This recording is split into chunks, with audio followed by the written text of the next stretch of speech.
what is up, you guys? Welcome back to my channel, or welcome to my channel if you are new here. My name is Becca. This is Cosplay.and.books, the channel where I talk about books and then cosplay from the ones that I like the most. And today we are doing 3 different Readathon TBRs.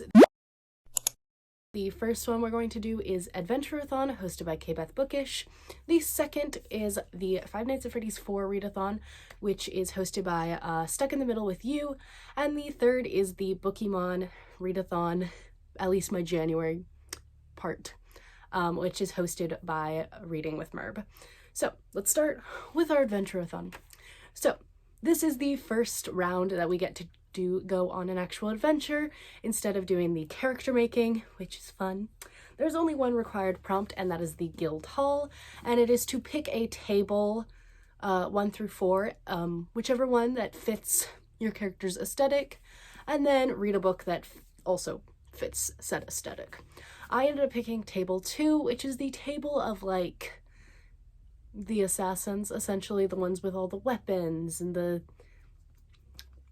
weapons, the stabby group, if you will.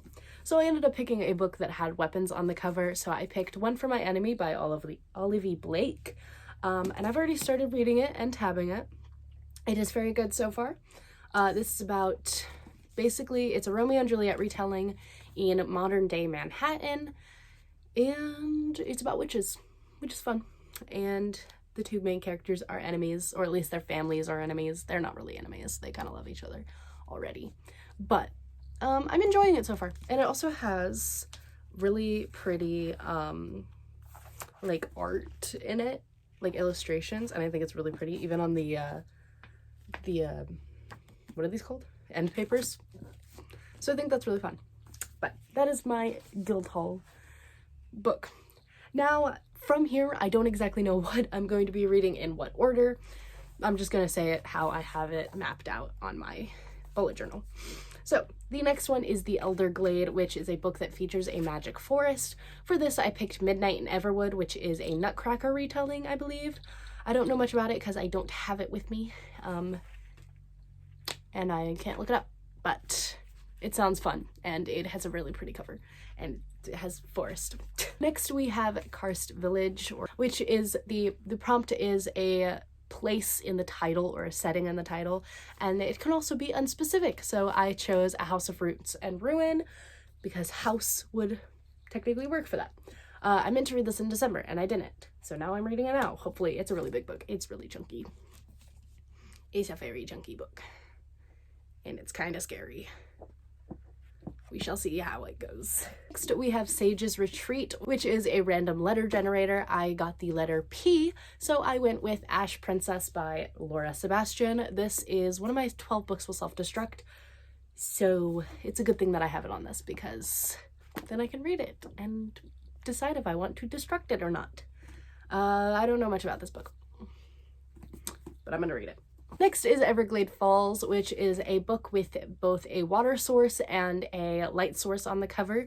For that, I picked What the River Knows, because there's some water there and there's the sun. So, water and light source.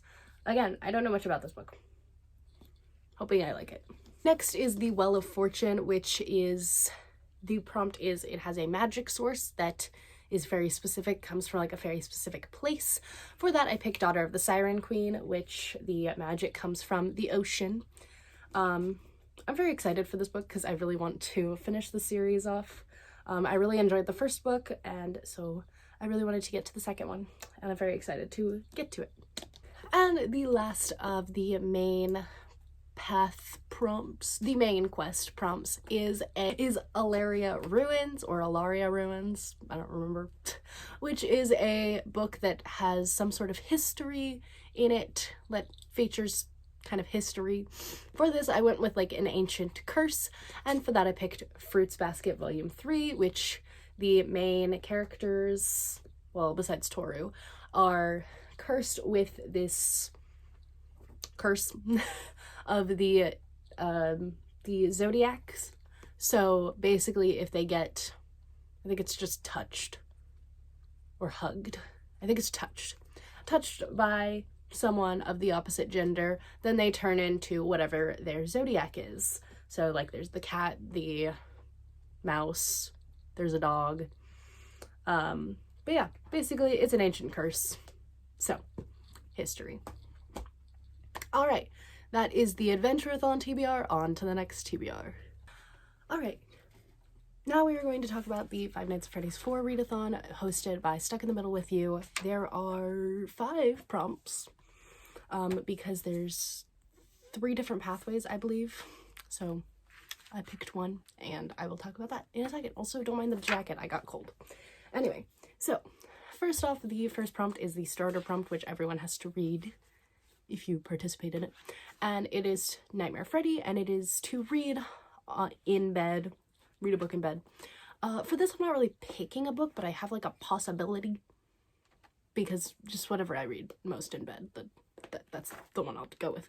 But I ended up with Fruits Basket Volume 3 because it's short, so I'll probably end up reading it. Anyway, so that's that. Then I decided to go with the yellow path because it's the one that I could figure out and double up on the most. Well, double up on, like, from my TBR and other readathons, not in the readathon itself. Anyway, so the first part of the yellow path is Nightmare Chica, which is food on the cover. For that, I picked Assistant to the Villain because there's little apples up at the top, and yeah, I really need to get to this. So having it on like almost every single one of my TBRs is a good thing because it'll motivate me to read it. Next is Nightmare Balloon Boy, which is a horror or a thriller. For that, I picked There's No Way I Die First by Lisa Springer. This is a young adult, like, slasher novel about a girl who I think is, like, obsessed with horror movies and says, like, oh, if I was in a horror movie, I wouldn't die first. And then her proposition is put to the test when an actual killer comes to town and starts killing people. So, sounds interesting. Next up is Jacko Chica, which is an orange cover, or orange on the cover. For that, I picked If I Have to Be Haunted by Miranda Sun. This is about ghost, about a girl that gets haunted by a guy. Sounds interesting, and I want to read it. And it's pretty short, so I should be able to get it done in a little bit. And then the last prompt for this part is Nightmare / Nightmare Fredbear, which is like the big boss of the game, and it is to read a book that features nightmares or is a dark cover. For this, I picked Ash Princess by Laura Sebastian because it's a dark cover, and yeah. Anyway, that's it. All right, that is the FNAF 4 Readathon prompts. Now on to Bookemon. All right, now on to Bookemon. These are just sort of like possibilities. If they don't happen this month, then they don't happen. I do them next month or something. Whatever. I'll do them whenever.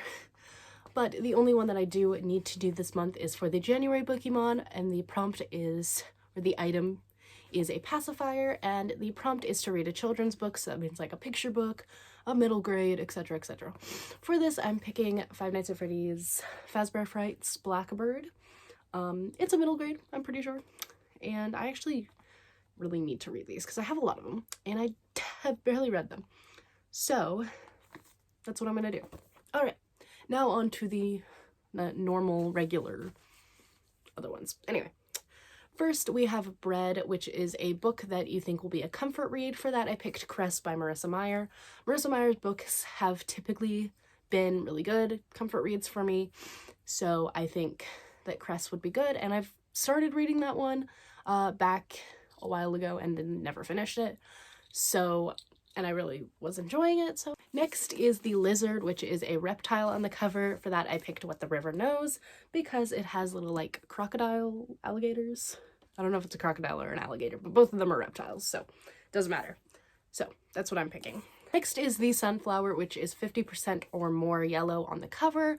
For that, I picked The Time Machine by H.G. Wells because there's a lot of yellowish orange. It's kind of orangish, but it's decently yellow. We're calling it yellow for the sake of calling it yellow, and there's also yellow on the back, so it's yellow enough, in my opinion. Next is The Rubbish Bin, which is a Professor Merb favorite. For that, I picked Fruits Basket Volume 3. Meredith's technically the one that got me into reading Fruits Basket because she talked about it so much. And I was like, yes, I'm gonna read it now, finally, for once in my life, because I have been wanting to read it or watch the anime for a while, and I just never got around to it. And I finally got around to it. Next is The Legendary Sword, which is you have to read 6 retellings within 6 months. For the first retelling, at least, I'm going with One for My Enemy by Olivia Blake. It's a Romeo and Juliet retelling, like I said. I said that earlier. So it counts. Next is The Chicken, which is you have to read 1 book every month that has black, white, and yellow/orange on the cover. For that, I picked If I Have to Be Haunted by Miranda Sun. There is, obviously, orange is quite, like, everywhere. There's white in the wording, and I'm pretty sure her hair is very black. There's also black on the cover, or the back, with this, like, snake, and there's also white on the cover with another snake. So that's the one I chose. Next is The UFO, which is the scariest prompt, which is to read a 500+ book in 1 day. Like a book with 500+ pages in 1 day. For this, I picked Beta because I think I will really be hooked into it. And also I have a video that I need to film with it. So, but, I mean, it's scary because, like, the wording is kind of small. But I think I could get through this. Next is The Worm, which is a misunderstood character. For this, I picked House of Roots and Ruin. The main character is, I think, the youngest sister out of this, Verity, and she is able to see ghost, so clearly very kind of misunderstood. Nobody else really understands the fact that she can see ghost. I don't know. Next is The Dagger, which is a weapon on the cover. For this, I picked Assistant to the Villain because there are a lot of swords and axes around, and there's also arrows and another little dagger there. So a lot of weapons on the cover. So that's the one I'm picking because I really need to read it. Next is The Teacup, which is a pretty cover. For this, I picked Midnight in Everwood because I really like this cover and I think it's really pretty, and it also fits other prompts. So then we have The Coat Hanger, which is an outfit on the cover that you want. For this, I picked There's No Way I Die First. I really like the dress that the main character is wearing. I think it's very pretty and I would want it. Next is a tiara, which the prompt is a book with royalty. For this, I picked Ash Princess by Laura Sebastian. Obviously, it's about a princess, and I believe a queen. No, the queen is dead. That's my bad. But it is about a princess, so there's royalty. All right, and the last book for Bookemon is The Legendary Necklace, and I'm doing one of the 4 prompts because there's 4 different ones, but I'm doing rings on the cover. For this, I picked Daughter of the Siren Queen because Alosa is wearing some rings. She's also wearing an earring, but I can't double up, so I'll find another one with an earring. All right, that is the 3 different readathons that I'm doing this month. I'm also doing TBRathon, but I don't really have, like, a set TBR for that. I'm just gonna take books that I'm already reading for other TBRs and then put them where they go, if they go somewhere. So yeah, but if you enjoyed this video, make sure to leave a like, comment down below if you are participating in any of these readathons, and make sure to hit that subscribe button, and I will see you in the next video. Bye!